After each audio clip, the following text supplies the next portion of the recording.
पिछले कई सालों से चाइना और यूएस के दरमियान एक नई रेस की शुरुआत हो चुकी है और अगर आपको मालूम नहीं तो उस रेस का नाम है द न्यू स्पेस रेस। और जो भी कंट्री इस रेस को जीतेगी वो स्पेस और दुनिया के तमाम कंट्रीज को अपनी मुट्ठी में कर लेगी।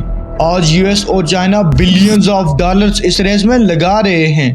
आज की वीडियो में हम जानेंगे कि आखिर क्यों दुनिया की दोनों बड़ी सुपर पावर्स स्पेस को डिस्कवर करके उस पर डोमिनेट होना चाहती हैं और ये भी कि स्पेस रेस का असल मकसद क्या है और इसके क्या एडवांटेजेस होने वाले हैं। यूएस और चाइना के दरमियान ये पहली स्पेस रेस नहीं बल्कि इससे पहले ये रेस हो चुकी है। कोल्ड वॉर के दौरान अमेरिका और सोवियत यूनियन के दरमियान पहली बार स्पेस में जाने की रेस शुरू हुई और साल 1957 में सोवियत दुनिया का पहला कंट्री बन गया जिसने अपनी पहली आर्टिफिशियल सैटेलाइट स्पुतनिक को अर्थ के ऑर्बिट में प्लेस किया। अमेरिकन सरकार ये देखकर हैरान रह गई कि सोवियत यूनियन स्पेस रेस में उससे आगे कैसे निकल गया और फिर ठीक 12 साल बाद 1969 को अमेरिका के चांद पर कदम रखते हुए वो हमेशा के लिए ये रेस जीत गया।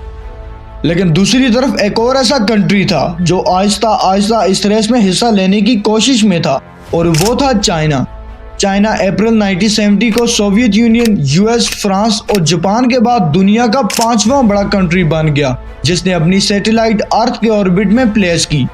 1980s के दौरान चाइना ने अपनी कई सैटेलाइट रेगुलर बेसिस पे लॉन्च की और काफी हद तक इसे कामयाबी भी मिली। अब तक इस रेस में 2 ही कंट्रीज थी, एक अमेरिका और दूसरा सोवियत यूनियन। लेकिन जब साल 1991 में सोवियत यूनियन ने कोलैप्स किया तो उस वक्त चाइना दुनिया का वो वाहिद कंट्री था जो अमेरिका के मुकाबले इस रेस में कूद पड़ा। अब अमेरिका को इस रेस में एक और कंट्री का सामना था और वो था चाइना।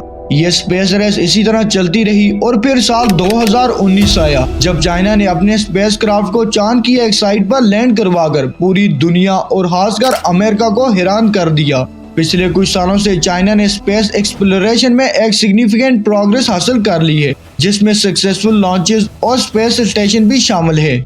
आज चाइना वही सब कुछ कर रहा है जो अमेरिका पहले कर चुका है। 2022 में पब्लिश होने वाली पेंटागन की एक रिपोर्ट के मुताबिक चाइना 2045 में अमेरिका को स्पेस रेस से बाहर कर देगा। लेकिन इस रिपोर्ट के बारे में एक्सपर्ट 100% फॉर श्योर नहीं है क्योंकि आज अमेरिका ना सिर्फ चाइना बल्कि स्पेस में ट्रेवल करने वाले तमाम कंट्रीज से बहुत आगे निकल चुका है और इसका अंदाजा इस बात से लगाया जा सकता है कि आज अर्थ के ऑर्बिट में अमेरिका की 5465 ऑपरेशनल सैटेलाइट मौजूद हैं। इसके अलावा अमेरिका के पास 7 ऑपरेशनल लॉन्च साइट और 13 ऐसे स्पेस पोर्ट्स हैं जो डेवलप कर रहा है, जबकि दूसरी तरफ चाइना के पास अर्थ के ऑर्बिट में 541 एक्टिव सैटेलाइट और 4 ऑपरेशनल स्पेस पोर्ट्स हैं। और अगर बात इन्वेस्टमेंट की करें तो 2021 में अमेरिका का स्पेस बजट 59.8 बिलियन था जबकि चाइना का 16.18 बिलियन जो कि अमेरिका के बजट के तीसरे हिस्से से भी कम है। 2019 में चाइना और रशिया ने मिलकर एक एग्रीमेंट पर साइन किया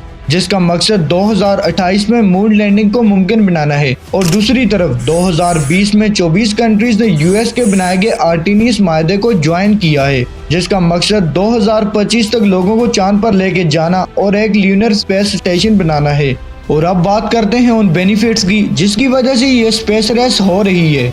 साल 1969 में जब अमेरिका ने मून लैंडिंग की तो कई ऐसे छुपे हुए फायदे निकले जिसके बारे में किसी ने सोचा भी नहीं था, जैसे कि कंप्यूटर चिप में एडवांसमेंट। नासा जब मून लैंडिंग के मिशन पर काम कर रहा था तब उसे सबसे ज्यादा इन माइक्रोचिप की जरूरत पड़ी। इस डिमांड को देखते हुए IBM ने इतनी माइक्रोचिप मैन्युफैक्चर की जिसकी वजह से पूरी कंट्री में इनकी प्राइस 90% से नीचे गिर गई और आज ये माइक्रोचिप इतनी एडवांस हो चुकी हैं कि दीवार पे लगी घड़ी से लेकर आपके फोन, कंप्यूटर और वेपन सिस्टम में मौजूद हैं। आज चाइना और अमेरिका स्पेस रेस के अलावा एक और बड़ी जंग लड़ रहे हैं और वो जंग तेल या पेट्रोल पर नहीं बल्कि एक छोटी सी माइक्रोचिप पर हो रही है। इस टॉपिक पर मैंने एक डिटेल वीडियो बनाई है जिसका लिंक आपको डिस्क्रिप्शन में मिल जाएगा। और अब हम अपने टॉपिक की तरफ वापस आते हैं।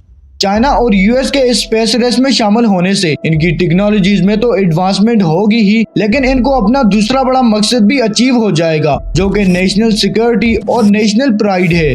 और जो भी कंट्री इस रेस को जीतेगी वो वर्ल्ड इकोनॉमी और टेक्नोलॉजिकल पावर को कंट्रोल करेगी। चाइना के नजदीक इस स्पेस रेस में शामिल होने का एक और बड़ा मकसद अनएम्प्लॉयमेंट को खत्म करना है, क्योंकि चाइना में बेरोजगारी की सालाना शरह 19.6% है, जो कि दूसरे कंट्री से काफी ज्यादा है। एक रिपोर्ट के मुताबिक चाइना और यूएस के दरमियान स्पेस को कॉन्कर करने का असल मकसद रिसोर्सेज हासिल करना है, जो खासकर मून पर पाए जाते हैं। एक्सपर्ट का कहना है कि ऐसा कोई एलिमेंट नहीं जो चांद पर मौजूद ना हो, लेकिन ये सिर्फ वसाइल के बारे में नहीं, यूएस और चाइना के दरमियान ये स्पेस रेस जियोपॉलिटिक्स के लिए भी बहुत अहम है। चाइना आज स्पेस में जाने के लिए अमेरिका की तरह वही सब कुछ कर रहा है, लेकिन एक छोटे स्केल पर। दिखने में तो चाइना स्पेस रेस में अमेरिका का मेन कंपटीटर है, लेकिन कई और ऐसे कंट्रीज हैं जो इस रेस में शामिल होने की कोशिश कर रहे हैं, खासकर इंडिया। इंडिया आज अपनी स्पेस इंडस्ट्री में बिलियंस ऑफ डॉलर्स इन्वेस्ट कर रहा है और हाल ही में इंडिया ने जापान के साथ मिलकर चांद पर जाने का प्लान भी बनाया है। माजी में स्पेस रेस इस बात पर होती थी कि कौन सबसे पहले सितारों तक पहुंचेगा और वापस आएगा, लेकिन आज मकसद स्पेस में जिंदा रहना और वहां इंसानों को आबाद करना है। लेकिन ये तो अब वक्त ही बताएगा कि कौन सा कंट्री स्पेस को कॉन्कर करेगा। यह थी आज की वीडियो और मैं उम्मीद करता हूँ आपको कुछ नया सीखने को मिला होगा। अगर वीडियो पसंद आई है तो लाइक जरूर कीजिएगा। मैं मिलता हूँ एक और दिलचस्प टॉपिक के साथ। खुदा हाफिज।